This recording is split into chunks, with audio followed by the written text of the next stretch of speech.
বাঙালি রান্নাঘরে আপনাদের স্বাগত। আজকের আমাদের রেসিপি কচু দিয়ে ইলিশ মাছের পাতলা ঝোল। এখানে আমি পরিমাণ মতো সবজিগুলি কেটে নিয়েছি। অন্যদিকে কড়াইয়ে সরিষার তেল দিয়ে তাতে কালো জিরে ফোড়ন ও কুচি করে রাখা পেঁয়াজ দিয়ে কিছুক্ষণ ভেজে কেটে রাখা সবজিগুলি দিয়ে দেব। সবজিগুলি হালকা করে ভেজে তাতে পরিমাণ মতো হলুদ গুঁড়ো, সামান্য ধনে জিরা গুঁড়ো, স্বাদ মতো নুন দিয়ে ভালো করে মিশিয়ে নেব। সব কিছু ভালো করে মেশানো হয়ে গেলে তাতে অল্প পরিমাণে জল দিয়ে ঢাকা দিয়ে দেব। কিছুক্ষণ পরে ঢাকাটি খুলে আবারও ভালো করে নেড়ে নেব।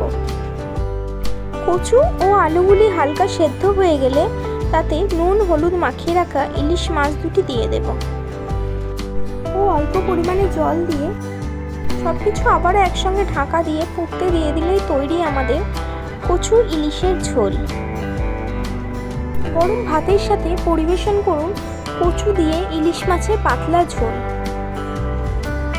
আমার রান্না ভালো লাগলে চ্যানেলটিকে লাইক ও সাবস্ক্রাইব করে পাশে থাকুন।